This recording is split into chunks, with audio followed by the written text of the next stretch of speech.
আজকের আলোচনা খুবই গুরুত্বপূর্ণ। খুবই গুরুত্বপূর্ণ বলতে খুবই মারাত্মক গুরুত্বপূর্ণ।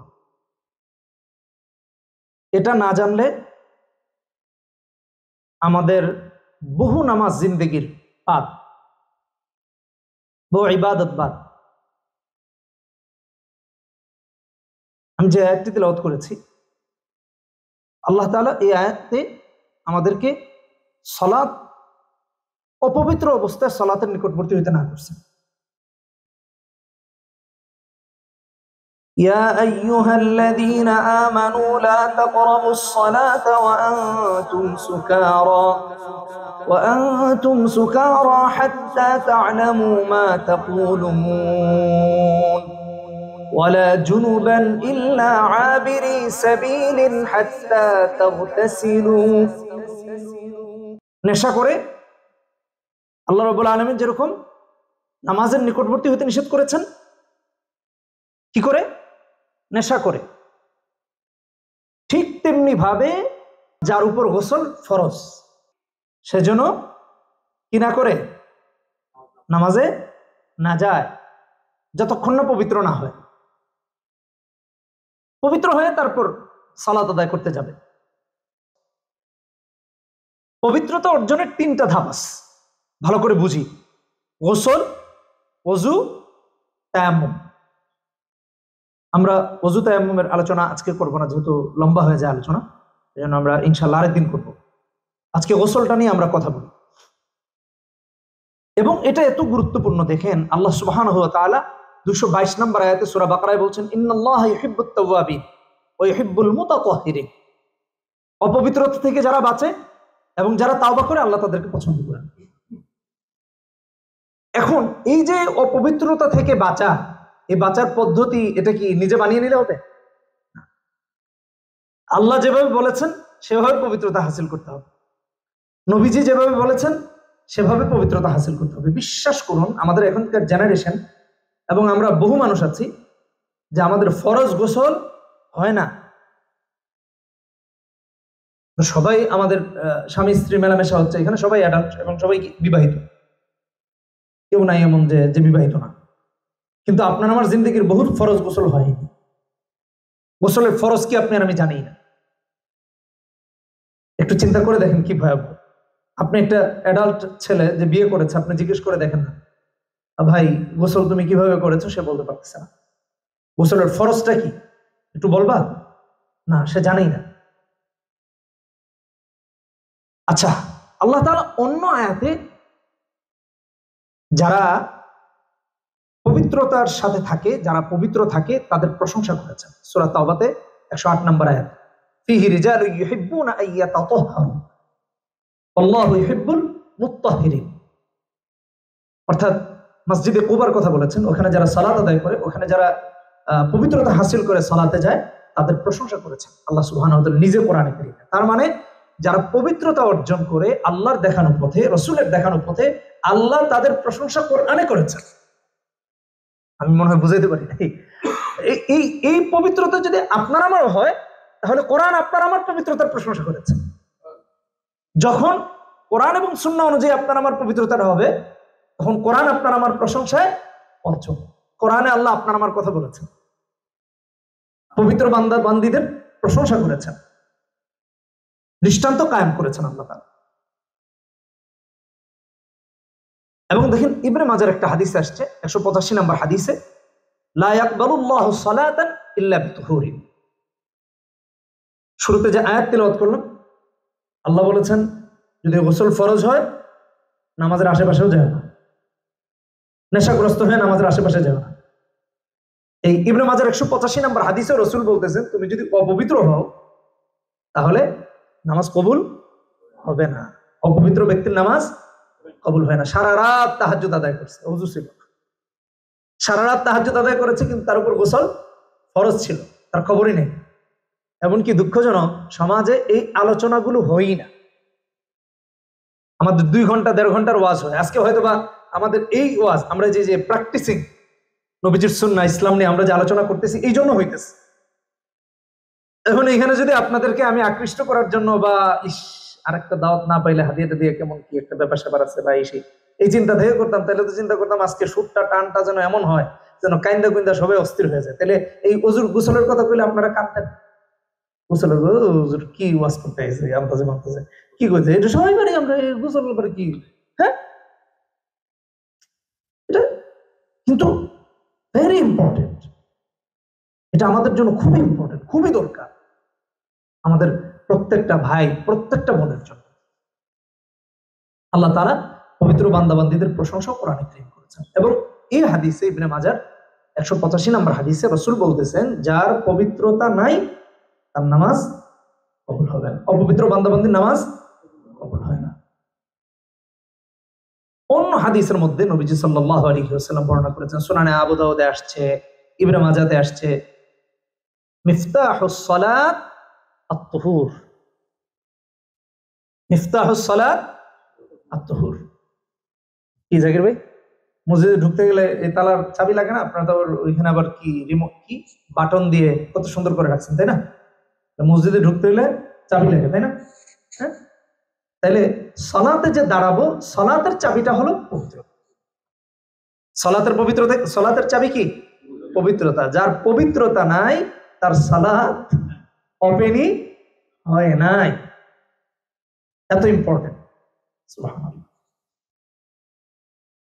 আল্লাহু আকবার। অন্য হাদিসের মধ্যে এটা এই হাদিসে আসছে, মুসনাদে আহমদের হাদিসে আসছে, ইবনে মাজার হাদিসে আসছে 276 নম্বর হাদিসে, তারপর দেখা গেছে আবু দাউদের হাদিসে 61 নম্বর হাদিসে এই হাদিস আসছে।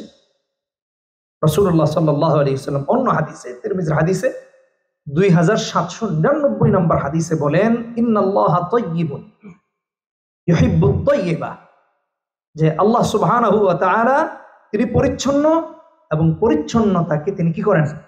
পছন্দ করেন। ইউহিব্বুত তাইয়্যিবা, পরিচ্ছন্ন যে থাকে তাকে কি করেন? আল্লাহ ভালোবাসেন। আরো বলেছেন, আমি আর ওইদিকে যাচ্ছি না, মানে দুঃখিত, ইউহিব্বুত তাইয়্যিবা মানে আল্লাহ তাআলা মানে রাসূল সাল্লাল্লাহু আলাইহি ওয়াসাল্লাম বলতেছেন, ইন্নাল্লাহা তাইয়্যিবুন ইউহিব্বুত তাইয়্যিবা, যে আল্লাহ পবিত্র, তিনি পবিত্রতাকে পছন্দ করেন। এবং এই হাদিসে আরেক অংশে বলেছেন যে নাযীফুন ইউহিব্বুন নাযাফা, তিনি পরিচ্ছন্ন এবং পরিচ্ছন্নতাকেও কি করেন? আল্লাহ পছন্দ করেন। তাহলে ভাইরা আমার, এখানে আমি কোরআন এবং হাদিস থেকে 6টি রেফারেন্স টেনেছি, দিলে আরো অনেক দেয়া যেত। আমি সবসময় খেয়াল রাখি যে আলোচনাটা আমাদের যেন একটা সংক্ষিপ্ত সময়ের মাঝে শেষ হয় এবং আমাদের যেন মনে থাকে। আচ্ছা, এই যেগুলো বললাম, এগুলো যদি আয়াত আপনার আমার মনে নাও থাকে, কথাটা তো মনে থাকবে যে পবিত্রতার গুরুত্ব আছে। পবিত্র বান্দাবান্দীদের প্রশংসা আল্লাহ কোরআনে করেছেন। আল্লাহ বলেছেন, পবিত্র যারা অপরিচ্ছন্নতা অপবিত্রতা থেকে যারা বেঁচে থাকে, তার মানে যারা পবিত্র থাকে আল্লাহ তাদেরকে পছন্দ করেন। তারপরে বলেছেন যে পবিত্র না, যে না পাক, সেজন্য নামাজের আশেপাশেও না যায়। এটুকু তো আমরা বুঝছি। এরপরে বলেছেন ইউহিব্বুত তাইয়্যিবা, তাই না? যে পবিত্র থাকে আল্লাহ তাকে কি করেন? পছন্দ করেন। আল্লাহু আকবার। তাহলে এই গেল হলো পবিত্রতার কথা বললাম। আসেন, আজকে যেহেতু আমরা পবিত্রতার একটা পার্ট, সেটা হলো একটা চ্যাপ্টার গোসল, গোসল নিয়ে বলবো। তাহলে আসেন, গোসলের বিষয়ে আমরা সুন্নাহ কি ফরজ কি এটা জানি। একটু একটু মনে করে দেখি তো সবাই, আমাদের গোসলের কি হাল হাকিকত। ওয়াল্লাহি, আল্লাহ সাক্ষী, কেউ মনে কিছু নিয়েন না, নিজের নিজে প্রশ্ন করবেন, কারণ এখানে আমরা কেউ কাউকে প্রশ্ন করে এখানে জবাব নেওয়ার জন্য আসি নাই, জাস্ট খালি বোঝানোর জন্য। দেখেন, আমরা গোসল ফরজ হয়, গোসল করতে ঢুকি বাথরুমে, ঝর্ণাটা ছাড়ি, গোসলটা পানিটা পুরো শরীরে দেই, দিয়া বাইরে যাচ্ছি। শতকরা যারা প্র্যাকটিসিং মুসলিম না, তাদের অধিকাংশ মা বোনদের গোসলের এই পদ্ধতি। গোসল মানে কি বুঝি? দরজাটা লাগাইলাম, বাথরুমে গেলাম, শাওয়ারটা ছাড়লাম, বাস পুরো শরীর ভিজাইলাম, বের হয়ে গেলাম। ওফ, কি কোন, এমনকি শ্যাম্পু করি, ফেস ওয়াশও দিই, কথা বলেন না কেন? এমনকি বডি ওয়াশ, শাওয়ার জেল, সেটাও ইউজ করতেছি। শূন্যতা কোথায়? যখন আপনার আমার গোসলটা ফরজ হয়। গোসলের ফরজ কয়টা? 3টা। সবাই বলি কয়টা? ভালো করে বুঝতে হবে। হ্যাঁ, 3টা গোসলের ফরজ। এক নাম্বার হলো কুলি করা। এক নাম্বার কি? বিশ্বাস করুন, অধিকাংশ মানুষ হ্যাঁ, এখন আপনি বলতে পারেন সকালে উঠেছে, ব্রাশ করতে গেছে, এই সুবাদে সে কিন্তু ব্রাশ করে কুলি করে, সে কিন্তু জানে না এটা যে ফরজ। আচ্ছা, সে এটা করছে, মেনে নিলাম। কিসের কারণে? ব্রাশের কারণে কুলি করছে। কিন্তু আপনি গিয়ে দেখেন সে নাকে পানি দেয়নি। কুলি করা ফরজ, নাকে পানি দেয়া ফরজ। 1 নম্বর ফরজ কুলি করা, 2 নম্বর ফরজ নাকে পানি দেয়া। মোস্ট অফ দ্য পিপল দেখবেন কুলি করতেছে না। আচ্ছা, কুলি করছে, নাকে পানি দিতে যে হয় এটা সে জানে। চিন্তা করে দেখেন আমাদের কত ইজি মিস্টেক আমরা করি, সহজ মিস্টেক করে একেবারে আল্লাহর কাছে গিয়া জান্নাত নামায় ফেলতেছি। এদিকে নামাজের চাবি নিয়ে আসি নাই, যেটা দিয়া নামাজ আল্লাহর আরশ পর্যন্ত পৌঁছাবে। আচ্ছা, তাহলে 1 নম্বর কুলি করা, 2 নম্বর নাকে পানি দেওয়া, 3 নম্বর সমস্ত শরীর, ভালো করে বুঝেন, সমস্ত শরীর ধৌত করা। তাহলে এই কয়টা ফরজ গেল? 3টা ফরজ।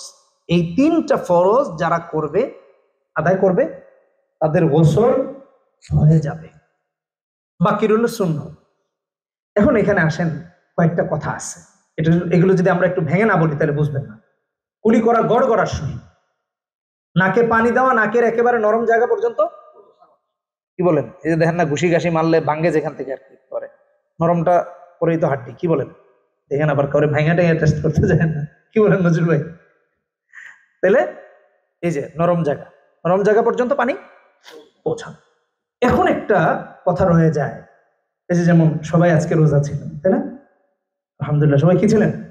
রোজা ছিলেন। সঙ্গত কারণে মনে করেন যে ফজরের নামাজ পড়ে একটু শুয়েছেন, এখন গোসল ফরজ হয়ে গেছে, এমন অবস্থায় রোজা কি করবেন?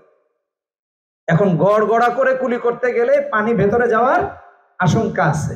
আপনি শুধু কুলি করলে কি হয়ে যাবে? হয়ে যাবে। নাকের একেবারে ভিতরে যে আজকে যা করে আল্লাহ একেবারে মানে ভিতরে পৌঁছায় দিব, দরকার নাই। আপনি স্বাভাবিকভাবে কি দেন? নাকে পানি দেন, অজু কি হয়ে যাবে? হয়ে যাবে। এই জন্য অনেক উলামায়ে কেরাম বলছেন, কেউ কেউ বলছেন যে ফরজ, তাহলে ফরজ যদি এটা করা হয় তাহলে তো রোজাই ভেঙে যাবে, আর রমজান মাসে তো আরো ভেঙে যাবে, তাই না? এই জন্য অনেক উলামায়ে কেরাম যারা বলেন, তারা বলেন, তাদের প্রতি শ্রদ্ধা রেখে বলতেছি, বাকি আমাদের উলামায়ে কেরামদের মতে হলো এটা কি সুন্নাত, নাকের নরম জায়গা পর্যন্ত পানি পৌঁছানো সুন্নাত, এবং গড়গড়া করে কুলি করা সুন্নাত। যে কারণে আপনি রোজা রেখে যদি গড়গড়া নাও করেন, আপনার ফরজিয়ত কি হয়ে যাবে? আদায় হয়ে যাবে। আশা করি আলহামদুলিল্লাহ আমরা বুঝতে পারছি, তাই না? এই মাঝখান দিয়ে এই দুটা কথা ভাঙ্গা না গেলে আবার এটি মাথার মধ্যে ঘুরতে থাকবে, কি করেন? আল্লাহ আমাদেরকে আমল করার তৌফিক দান করুন। আচ্ছা, এবং এটা বিভিন্ন রদ্দুল মুখতারে আসছে, আরো অন্যান্য কিতাবের মধ্যে রেফারেন্স মুহাক্কিক আলেমরা তুলে ধরেছেন। তাহলে আবার একটু মনে করে দিই, কুলি করা, নাকে পানি দেওয়া, সমস্ত শরীর ধৌত করা। আশা করি আমাদের বোনরা ভালো করে শুনছেন, তাই না? আমাদের বোনদের এই ভুলটা বেশি হয়। ওলামায়ে কেরামদের কথা শোনা থেকে বিরত, বা যে কোনো কারণে শুনতে পান না, তাদের কাছে পর্যন্ত পৌঁছায় না, যে কারণে তারা জানেন না। এই কমন মিস্টেক হওয়ার কারণে কি হয়ে যাচ্ছে? গোসল নষ্ট হয়ে যাচ্ছে এবং পবিত্রতা হাসিল হচ্ছে না। এখন আসেন সুন্নতের আলোচনায়। যে ফরজ জানলাম, গোসলের প্রথম সুন্নাহ হলো বিসমিল্লাহ বলা। কি বলা? বিসমিল্লাহ বলা। তাওয়াদ্দউ বিসমিল্লাহ, রাসূলুল্লাহ সাল্লাল্লাহু আলাইহি ওয়াসাল্লামের হাদিসের মধ্যে আসছে, নাসাঈ শরীফের হাদিস ৭৮ নম্বর হাদিস, যে যখন আমরা গোসল করব তখন বিসমিল্লাহ বলে কি করব? গোসল আরম্ভ করব। 2 নম্বর হলো ফাগাসালা কাফাইহি থালাথান, এই যে হাতের যে কবজি পর্যন্ত 3 বার ধৌত করব। কয়বার ধৌত করব? মুসলিম শরীফের হাদিসের মধ্যে আসছে ৭৪৬ নম্বর হাদিসে। তাহলে 1 নম্বর সুন্নাহ বিসমিল্লাহ বলা, 2 নম্বর সুন্নাহ 2 হাতের কবজি পর্যন্ত 3 বার ধৌত করা। এখন আসেন, যেহেতু গোসলের আলোচনা করতেছি, গোসল ফরজ, তাই না? এখন এই যে আমাদের লজ্জাস্থানে যে নাপাকি লেগে থাকে, রাসূল সাল্লাল্লাহু আলাইহি ওয়াসাল্লাম অন্য হাদিসে ৭৪৮ নম্বর হাদিসে মুসলিম শরীফ বলেছেন, সুম্মা আফরাগা বিহি আলা ফারজিহি ওয়া গাসালাহু বিশিমালি, পানি নিবে, ধরেন পাত্র দিয়ে নেন বা যেভাবে নেন, এখন আমাদের তো শাওয়ার থাকে, কি বলে এটাকে, ঝর্ণা থাকে, পানি পড়বে, আপনি ডান হাত ইউজ করবেন না। রাসূল সাল্লাল্লাহু আলাইহি ওয়াসাল্লাম বলেছেন ওয়াগাসালাহু বিশিমালি, তার লজ্জাস্থান সে বাম হাত দিয়ে কি করবে? পরিচ্ছন্ন। 3 নম্বর সুন্নাত হলো 1 নম্বর বিসমিল্লাহ পড়া, 2 নম্বর 3 বার 2 হাতের কবজি সহ ধৌত করা, 3 নম্বর হলো লজ্জাস্থান পরিচ্ছন্ন করা কি দিয়া? বাম হাত। খুব সহজ না? কিন্তু আমরা এইভাবে কোনোদিন ভাবি নাই। দেখেন, এই চিন্তা থেকে একটু যদি মনে রেখে এগুলো যদি আমল করতে পারি, তাহলে আমাদের আমলটা রাসূলকে অনুসরণ করব এবং সুন্নাহ আমলের কি পাবো? সব পাবো। সহজ, একেবারে সহজ, খালি একটু মনে রাখাটা কঠিন। 4 নম্বর, মুসলিম শরীফের 747 নম্বর হাদিসে আসছে সুম্মা তাওয়াদ্দা মিছলা উযুইহি লিস-সালাহ। রাসূল সাল্লাল্লাহু আলাইহি ওয়াসাল্লাম ফরজ গোসল করার সময় আমরা যে নামাজের যে ওযু করি এরকম কি করতেন? ওযু করতেন। এখানে একটা কথা এটুক পর্যন্ত মাথায় রেখে না, ওযু করতেন। এখন ওযু আপনি করবেন, কুলি করলেন, নাকে পানি দিলেন, হাত ধুইলেন, সবকিছু করলেন, ওযু। পা পা ধোয়াটা কি রইল? বাকি রইল। কারণ হলো আপনি ব্যবহৃত পানি তো আপনার পায়ে লাগতেছে, পড়তেছে, নিচে পানি জমা হইলেও কি হচ্ছে? পানি তো আছে, এটা আপনি ধুয়ে তো আর পরিচ্ছন্ন হয়ে বের গোসলটা পরিপূর্ণ না করা পর্যন্ত হইতে পারতেছে না, তাই না? তাইলে পরিপূর্ণরূপে ওযু করা, ওযু সব করে ফেললেন, পা ধোয়াটা এমনিও তো পানি ছাড়লে পা ধোয়া হয়ে যায়, তারপর এটা শেষে একবার ধুয়ে যাবে, এটা হাদিসে আসছে, সামনে আমরা বলতেছি। তাহলে এই কথাটা গেল। রাসূল সাল্লাল্লাহু আলাইহি ওয়াসাল্লাম ফরজ গোসলের সময় কি করতেন? সালাতের জন্য যেরকম ওযু করতেন এরকম কি করতেন? ওযু করতেন। এখন আসেন, এটা খুবই গুরুত্বপূর্ণ। হ্যাঁ, সুম্মা ইউদখিলু আসাবিআহু ফিল মা ফায়ুখাল্লিলু বিহা উসুল শা'রি। নবীজি সাল্লাল্লাহু আলাইহি ওয়াসাল্লাম, বুখারীর হাদিস আসছে 248 নম্বর হাদিস, নবীজি সাল্লাল্লাহু আলাইহি ওয়াসাল্লাম হাতে পানি নিয়ে তারপরে চুলের গোড়া, যে আমাদের চুলের যে গোড়া আছে, গোড়ায় গোড়ায় কি করতেন? খেলাল করে পুরা মাথার গোড়াতে, চুলের গোড়াতে কি করতেন? পানি পৌঁছায় দিতেন। একটু চিন্তা করে দেখেন আমরা কয়জন এইভাবে গোসল করছি। একটু প্র্যাকটিক্যালি একটু চিন্তা করে দেখেন। আমার মায়েরা, আমার বোনরা একটু ভালো করে মনোযোগ দিয়ে শোনেন। আমলের জন্য এই মাহফিলে এত কষ্ট করে আসে, এটা একটা ক্লাস, গতানুগতিক। ওই যে ওয়াজ না, যে 2.5 ঘন্টা 3 ঘন্টা আমরা ওয়াজ করলাম, 20-25 মিনিট আমরা 30 মিনিট একটা বিষয়ের উপরে কথা বলতেছি, ক্লাস। তাহলে আমরা কি করবো? পানি দিয়ে মাথার পুরা চুলের গোড়ালিগুলা ভিজায় নিব, যাতে করে পরে যখন আমি মাথায় পানি ঢালবো তখন সহজেই যেন আমার পুরো মাথার চুলের গোড়ালিতে কি হয়ে যায়? পানি পৌঁছে। আচ্ছা, এখন একটা গুরুত্বপূর্ণ কথা, রাসূলুল্লাহ সাল্লাল্লাহু আলাইহি ওয়াসাল্লামের একটা হাদিস আছে, হ্যাঁ, যে নবীজি সাল্লাল্লাহু আলাইহি ওয়াসাল্লামকে উম্মে সালামা রাদিয়াল্লাহু তাআলা আনহা থেকে বর্ণিত, তিনি বলেন একবার রাসূল সাল্লাল্লাহু আলাইহি ওয়াসাল্লামকে তিনি জিজ্ঞেস করলেন, হে আল্লাহর রাসূল, আমার মানে শক্তভাবে চুলের বেনি বাঁধা, ফরজ গোসলের সময় কি বেনি খুলতে হবে নাকি? এটা খুব গুরুত্বপূর্ণ। আমাদের মায়েদের দেখা যায় খোপা বাঁধা থাকে, তারপর দেখা যায় বেনি বাঁধা থাকে, যে কারণে দেখা যায় যে চুলের গোড়ায় পানি পৌঁছেছে, কিন্তু ওই যে বেনি বাঁধার কারণে বা শক্ত থাকার কারণে কোথাও কোথাও কি হয় নাই? আগাতে পানি পৌঁছায় নাই, কিন্তু গোড়ায় পানি পৌঁছেছে। প্রথম কথা হলো আমরা খুলে পানি পৌঁছায় গোসল করব, এটাই হলো সুন্নাহ। কথা বুঝতে পারছেন? হ্যাঁ, কারো যদি চুলের গোড়ায় এমন ভাবে বেনি বাঁধা থাকে, এমন ভাবে খোপা বাঁধা যে ওই মানে আগায় আর পানি পৌঁছানো সম্ভব হয় নাই, খুব মারাত্মক ভাবে বাঁধা, কিন্তু তার মাথার চুলের গোড়ায় পানি পৌঁছেছে, গোড়া তো এদিকে, তাহলে তার কি হয়ে যাবে? গোসল হয়ে যাবে। রাসূল সাল্লাল্লাহু আলাইহি ওয়াসাল্লাম বলেন, না লা ইন্নামা ইয়াকফিকি আন তাহতি, যে দরকার নাই, অসুবিধা নাই, হ্যাঁ, তোমার জন্য এতটুকুই যথেষ্ট হবে যে তুমি কি করছো? চুলের গোড়ায় পানি পৌঁছায় দিছো। এটা মায়েদের জন্য একটা বিপরীত আমল বললাম। আমাদের চুল তো আর খোপা খাবা বান্ধা না, বেনি বাঁধা না। অনেক মায়েদের প্রশ্ন থাকতে পারে, এই যে আমি ওই দিন গোসলটা করছিলাম, বেনিটা তো বাঁধা ছিল, কিন্তু আমার চুলের গোড়ায় পানি পৌঁছেছে, কিন্তু ওই মাথায় মনে হয় একটু শুকনা ছিল, কিন্তু কি হয়ে গেছে? গোসল হয়ে গেছে।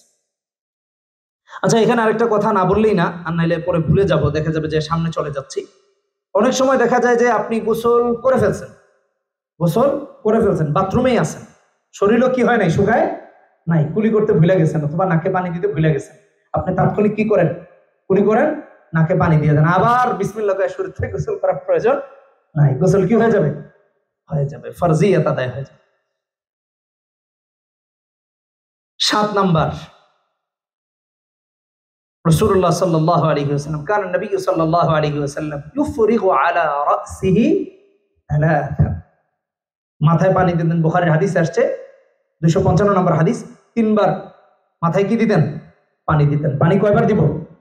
তিনবার দিব। এখন তো ঝর্ণা, নবীজি ওইভাবে দিতেন। আপনি তিনবার নিয়ত করে দিয়ে দিবেন, যে আপনি মনে মনে হিসাব করবেন যে একবার দিলাম, তিনবার দিলাম, ওকে ফাইন, অসুবিধা নেই। আরেকটা সুন্নাতের কথা জানলাম আমরা, 7টা। 8 নাম্বার হলো গোসলটা যে করব আমরা, আমাদের ওই যে বিগত যে কোনো আলোচনায় ইস্তেঞ্জার আলোচনায় আমরা বলছি যে ডান দিক থেকে শুরু করা, এটা রাসূলুল্লাহ সাল্লাল্লাহু আলাইহি ওয়াসাল্লামের কি সুন্নাহ। এই জন্য বুখারীর হাদিসে আসছে 167 নম্বর হাদিসে, এবং অন্যান্য হাদিসের মধ্যে আসছে, যেহেতু রাসূল সাল্লাল্লাহু আলাইহি ওয়াসাল্লাম ডান দিক থেকে শুরু করতে বলেছেন, পবিত্রতার মতো একটা ভালো কাজ অবশ্যই ডান দিক থেকে করতে হবে। কি বলেন, ঠিক কিনা বেঠিক? এবং এখানে আসছে যে রাসূলুল্লাহ সাল্লাল্লাহু আলাইহি ওয়াসাল্লামের একজন কন্যা ছিলেন হযরত যায়েনব রাদিয়াল্লাহু তাআলা আনহা, বুখারীর হাদিস 167 নম্বর হাদিসে, যখন তাকে গোসল করানো শুরু হয়েছিল তখন নবীজি বলছেন, তোমরা কি করো? ডান দিক থেকে শুরু করো। ইবদানা বিমায়ামিনিহা, তার কি করো? ডান দিক থেকে গোসল শুরু করে। এটা আবার বিমায়ামি মানে এই মায়ামি না, ইয়ামিন থেকে মায়ামিনিহা আসছে আর কি। ডান দিক থেকে গোসল কি করতে বলছেন? শুরু করতে বলেছেন। আল্লাহু আকবার।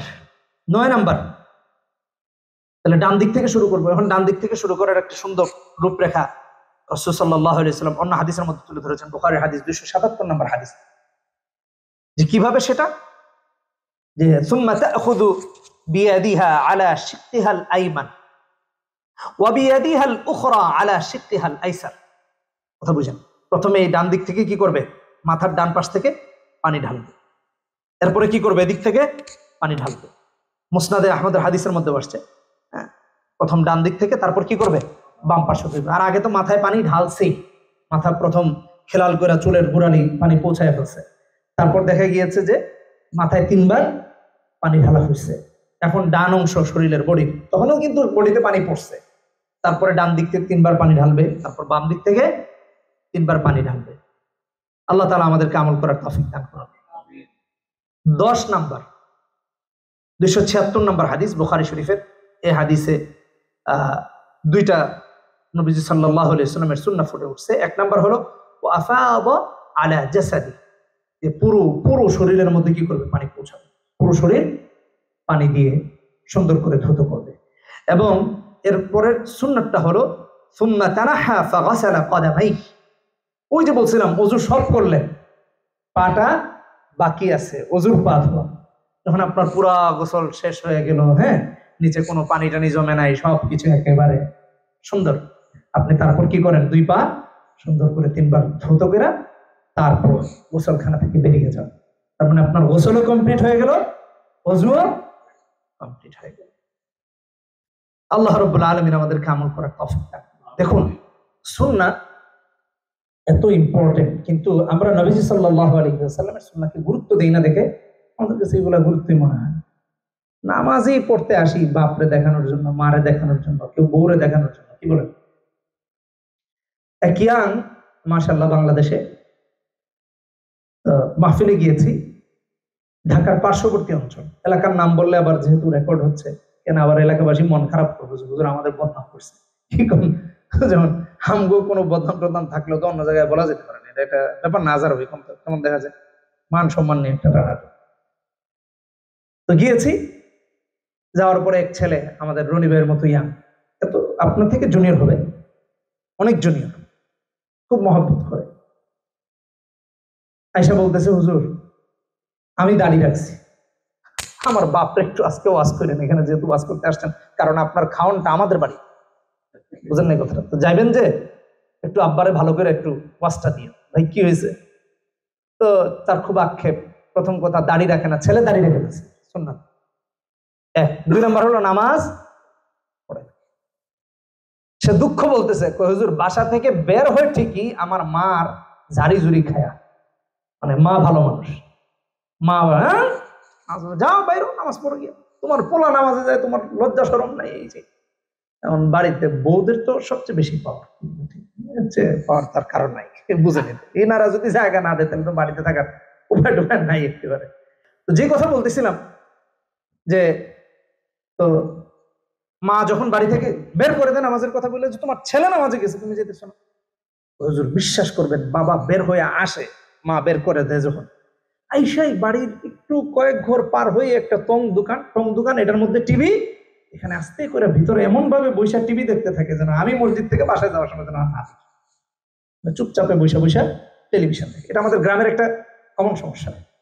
আর ওই টেলিভিশনের আড্ডাগুলো, সুবহানাল্লাহ কইবেন না নাউজুবিল্লাহ কইবেন, একটু ঠিক করে বলে না, মানে গীবতের আখড়া। আরে কইস না অমুকের মাইয়া, আরে 24টা প্রেম, 32টা ব্যাকআপ, বুঝেন নাই কথা। তারপরে এটা হয়েছে সেটা হয়েছে, অমুকের ছেলের অমুকের মেয়ের কার বদনাম করে বেড়াবে, মানে একটা গীবতের ফ্যাক্টরি বলতে পারে। এটা হলো মানুষ যারা বসে তাদের কথা বলতেছে।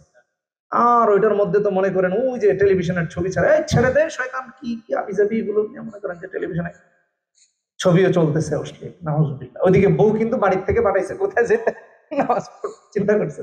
তো বেটার মানে ছেলের খুব আক্ষেপ যে হুজুর আজকে একটু আমার বাপের জন্য আলাদা একটু ওয়াজ, কারণ আমার বাসায় খাবার, তো আমি এই জন্যই আয়োজন করছি যে না আব্বুর ওয়াজটা আগে হয়, এরপরে পাবলিকের ওয়াজ হবে, মাঠে হবে। আল্লাহু আকবার, এটা বাস্তবতা। আলহামদুলিল্লাহ, আমরা তো এখানে কত দূর থেকে আসি, গাড়ি নিয়ে আসি, আলহামদুলিল্লাহ আমাদের তো অনেক কষ্ট হয়, খলসিয়াতের সাথে আসি। কিন্তু ওই রকম সুযোগ যাদের আছে তারা কিন্তু মসজিদে যায় না, ফ্যামিলিকে ফাঁকি দিচ্ছে, সন্তানকে ফাঁকি দিচ্ছে, অন্যকে ফাঁকি দিচ্ছে। আল্লাহ আমাদেরকে হেফাজত করুন।